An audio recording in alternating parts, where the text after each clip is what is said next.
Hey guys, कैसे आप सभी लोग। स्वागत है आप सभी का आपके अपने चैनल वीजी के बॉयज पे। आज हम बात करेंगे, अगर हमारे कैप्टन और शैंग-ची की फाइट हो जाएगी तो कौन जीतेगा।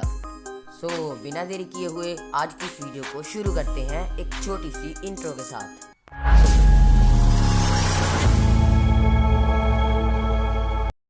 सबसे पहले हम इन दोनों कैरेक्टर्स को विदाउट वेपन्स लड़ाएंगे, जैसे कैप्टन अमेरिका विदाउट म्योनियर और शैंग-ची विदाउट टेन रिंग्स। गाइस, मैं बता दूं, मैं हर एक क्वेश्चन का जवाब दे देता हूं, इसलिए आप कमेंट्स में कुछ भी पूछ सकते हैं, हम जवाब दे देंगे। शैंग-ची और कैप्टन अमेरिका की विदाउट वेपन फाइट को हम टॉप 5 पॉइंट्स में डिवाइड करेंगे एंड जो भी इनमें ज़्यादा पॉइंट्स को गेन करेगा हम उसी को विनर बताएंगे। कैप्टन अमेरिका के पास से सुपर सोल्जर सीरम की वजह से पीक ह्यूमन स्ट्रेंथ है। उसने एक बाइक को फेंका था और तो और एक हेलीकॉप्टर को होल्ड किया था। शैंग-ची एक नॉर्मल ह्यूमन है, भले उसे बचपन से ट्रेनिंग दी हो, लेकिन वो कैप्टन की स्ट्रेंथ का मुकाबला नहीं कर सकता।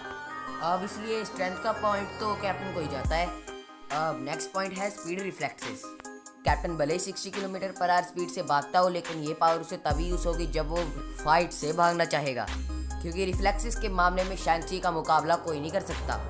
और हमने देखा ही था कि शैंग-ची कितना फुर्तीला है। कैप्टन के मुकाबले शैंग-ची एक नॉर्मल ह्यूमन है और उसके फाइट्स भाई वो कहीं ना कहीं उससे बड़े विलन्स के साथ हुई है।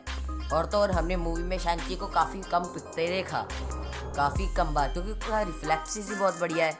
वो इसके दम पे अपने बड़े से ज़्यादा को टक्कर दे सकता है।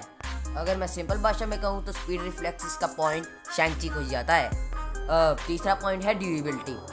यहाँ कैप्टन का सुपर सोल्जर सीरम उसे काफ़ी काम आएगा, लेकिन शैंग-ची का एक पंच भाई अगर किसी को लग गया तो भाई उसे उठने में काफ़ी ज़्यादा टाइम लग जाएगा।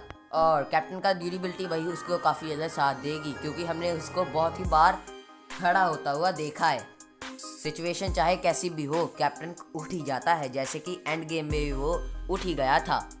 थैनोस ने लगभग सारे अवेंजर्स को मिटा ही दिया था, लेकिन कैप्टन फिर भी खड़ा हो गया था। ये हो पाता है सिर्फ कैप्टन की विल पावर और उसकी ड्यूरेबिलिटी की वजह से। ये थर्ड पॉइंट जाता है हमारे कैप्टन को।